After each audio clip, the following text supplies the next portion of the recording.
معجزے تو ہر دعا کے ہوتے ہیں، لیکن تہجد میں بڑی طاقت ہوتی ہے۔ شفا بن جاتے ہیں وہ آنسو جو تاک راتوں میں بہائے جاتے ہیں۔ اللہ کن کہتا ہے اور ایک پل میں مقدر بدل جاتے ہیں۔ حضرت علی رضی اللہ تعالیٰ عنہ ارشاد فرماتے ہیں، لا حاصل کو اگر پانا چاہتے ہو تو تہجد پڑھا کرو، کیونکہ جو نصیب میں نہ ہو اسے تہجد کی دعائیں مقدر میں لے آتی ہیں۔ یوں ہی تو نہیں پا لیا تہجد کا سجدہ تم نے، کچھ تو ایسا ہے ناممکن جو تمہارے لیے ممکن ہونا ہے۔ تقدیر پلٹتے دیر نہیں لگتی، تہجد کی دعا ہو اور چند آنسو، لا حاصل خواہشیں، ادھورے قصے، نامکمل خواب، کچھ بھی ناممکن نہیں رہتا جب بات تہجد کی دعاؤں پہ آتی ہے۔ تہجد اتنی قیمتی ہے، اگر اللہ ہمیں نہ دیتا تو ہم کبھی سمجھ ہی نہیں پاتے کہ اللہ کی محبت کسے کہتے ہیں۔ اور اگر تمہارے نصیب میں بہتر ہوا تو تمہاری تہجد کی دعاؤں کی وجہ سے تمہیں وہ جلد حاصل ہو جائے گا جس کا تمہیں انتظار ہے، جس کے لیے تم روتے ہو، جس کے لیے تم راتوں کو اٹھ اٹھ کر دعائیں مانگتے ہو۔ تہجد کی نماز معجزے کا ذریعہ ہے۔ جب تمہیں سارے راستے بند نظر آتے ہیں نا، تب بھی وہ ایک راستہ کھولے رکھتا ہے، اور وہ تہجد کا راستہ ہے۔ جو دعائیں تمہیں اتنی پیاری ہوتی ہیں نا، انہیں مانگنے کا انداز بھی بہت پیارا ہونا چاہیے، اتنا پیارا کہ اللہ پہلی بار میں ہی ان پر کن کہہ دے۔ اور پتہ ہے اللہ کو اتنا پیارا انداز کس کا لگتا ہے؟ تہجد پڑھنے والوں کا۔ آپ کو جو چاہیے، اگر آپ نے اسے اللہ سے تہجد میں نہیں مانگا تو پھر کب مانگا؟ اگر درد رات بھر سونے نہیں دیتا تو جان لو کہ وہ منتظر ہے تمہارا ابھی بھی، اسے انتظار ہے تمہاری دعاؤں کا۔ مانگ لو، ابھی بھی کچھ نہیں بگڑا، ابھی بھی وہ سب ہو سکتا ہے جو تم چاہتے ہو، ابھی بھی وہ سب مل سکتا ہے جو تم مانگتے ہو، ابھی بھی قبولیت کی ایک گھڑی باقی ہے، ابھی بھی تہجد کا پلڑا مقدر پر بھاری ہے۔ جو کہانی تہجد تک پہنچ جاتی ہے نا، پھر وہ کبھی ادھوری نہیں رہتی۔ چاہت سے نصیب تک کا جو فاصلہ ہے وہ بس ایک دعا ہے۔ تہجد میں بہنے والا ہر آنسو اللہ سے کن کہنے کی سفارش کرتا ہے۔ تہجد اتنی قیمتی ہے، اگر اللہ ہمیں نہ دیتا تو ہم کبھی سمجھ ہی نہیں پاتے کہ اللہ کی محبت کس کو کہتے ہیں۔ کچھ کو اللہ فوراً دے دیتا ہے، اور کچھ کی آواز کو شاید بار بار سننا چاہتا ہے، اور کتنے ہی خوش نصیب ہیں وہ لوگ جن کی آواز کو وہ سننا چاہتا ہے، اور عطا بھی پھر مانگ سے زیادہ اور انوکھا کرتا ہے۔ خوبصورت کہانیاں حقیقت یوں ہی نہیں بن جاتی، ان میں صبر، توکل اور دعائیں بے مثال ہوتی ہیں۔ آسمان سے نزول معجزوں کا ہوتا ہے، جب ہر تکلیف، غم، دکھ مٹا جاتی ہیں۔ مان لو، جان لو، سر تسلیم خم کر لو اس پر، کہ مانگی جو دعائے تہجد میں اگر قبولیت کے تحفے سنگ اپنے ضرور لاتی ہیں۔ اللہ کی محبت اتنی خاص ہے کہ اگر انسان چاہے نماز پر صرف سر کو جھکا کر بیٹھا رہے، کچھ بھی نہ بولے، تب بھی وہ رب کچھ لمحوں بعد ایسا سکون بندے کے دل میں اتار دیتا ہے کہ لگتا ہے جیسے اس رب نے پریشان دل کو یہ سمجھا دیا ہو کہ میرے بندے نا امید مت ہو، میں ہوں نا، سب ٹھیک کر دوں گا۔ جب وہ اللہ رات کے آخری پہر تمہیں ملاقات کے لیے بلاتا ہے، تب وہ تمہیں اپنے در سے خالی ہاتھ نہیں لوٹاتا۔ تہجد عشق ہے، تہجد سکون ہے، تہجد قبولیت کی راہ ہے، تہجد معجزوں کی راہ ہے، تہجد تو رب سے عشق کا ثبوت ہے۔ تہجد ایک ایسا عمل ہوتا ہے جس میں بندہ اللہ سے اپنی ہر جائز بات منوا لیتا ہے۔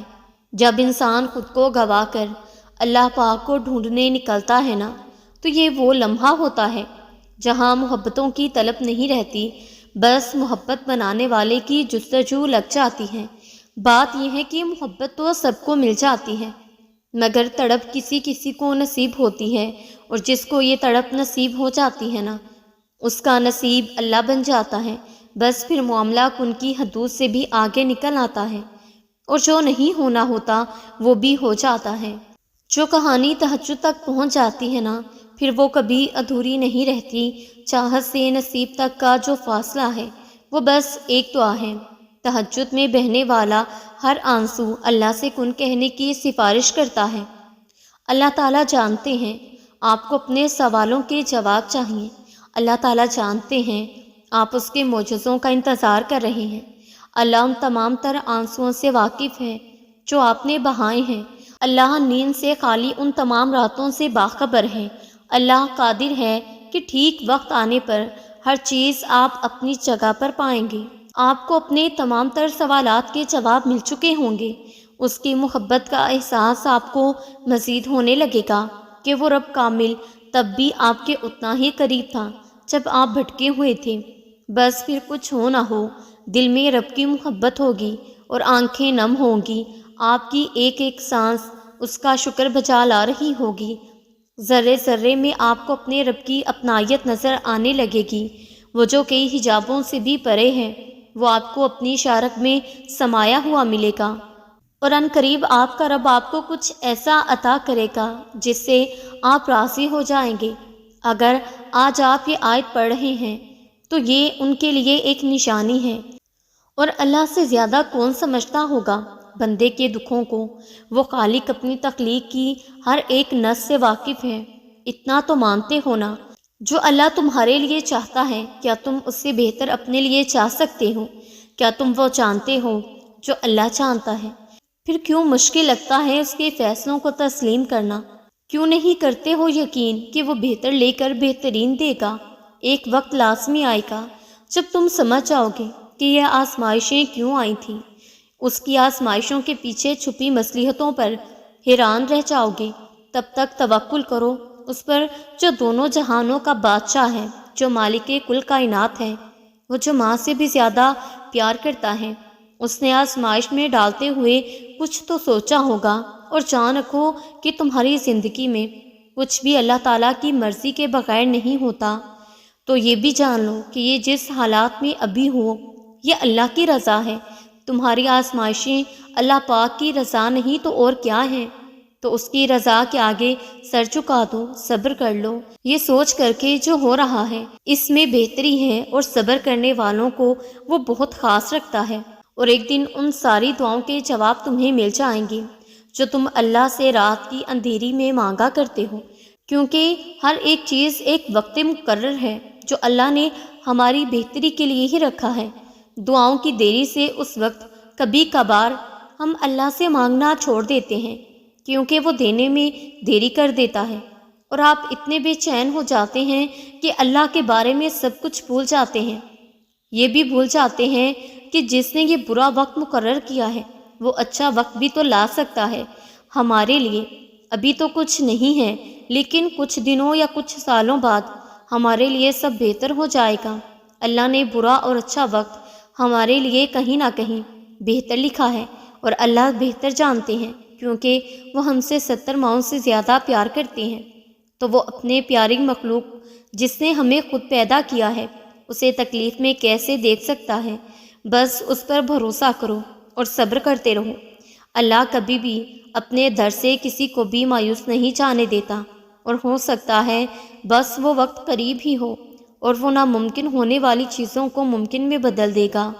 اس کے لیے بس ایک ان کی بات ہے، کیونکہ جب اللہ اپنے بندے کی مدد کرنے پہ آتا ہے تو بے شمار اور بے لوث عطا کرتا ہے۔ بعض اوقات ہماری زندگی میں صرف ہمیں اندھیرا اور تکلیف ہی نظر آتی ہے، ایک بے نام سی بے سکونی گھیرے رہتی ہے، آنکھیں بس نم رہتی ہیں۔ یاد رکھیے، آپ تھک چکے ہیں پر آپ کا رب نہیں تھکتا۔ آپ کچھ نہیں کر سکتے پر آپ کا رب سب کچھ کر سکتا ہے۔ یہ جو اندھیرا ہے نا، وہ رب اس کو روشنی بنانے پر قادر ہے۔ ہر تکلیف رحمت کا مرہم لے کر آتی ہے، ہر اندھیرا روشنی لے کر آتا ہے، ہر مشکل آسانی لاتی ہے۔ زندگی جامد نہیں رہتی، آج کچھ نہیں ہے کل سب کچھ ہوگا۔ صرف اپنے اللہ پر یقین رکھیں۔ نماز، قرآن اور سیرت وہ ہیں جن کو تھام کر آپ اپنی گھٹن زدہ زندگی میں تازہ ہوا پیدا کر سکتے ہیں، اذیت کو راحت میں بدل سکتے ہیں، تکلیف کو آسانی میں بدل سکتے ہیں، اکتاہٹ کو سکون میں بدل سکتے ہیں، غم کو خوشی میں بدل سکتے ہیں۔ بس یہ بات مضبوطی سے پکڑ لیں کہ میرا اللہ ہر چیز پر قادر ہے۔ پر امید رہیں، اللہ سے امید لگائے رکھیں، وہ آپ کی امید کو کبھی ٹوٹنے نہیں دے گا۔ دعائیں جب قبولیت کے لیے اللہ کے روبرو ترتیب میں کھڑی ہوتی ہیں نا، تو تہجد کی دعائیں سب سے پہلی صف میں ہوتی ہیں۔ وہ شخص جسے اللہ نے سب سے پہلے اپنے کن سے نوازنا ہوتا ہے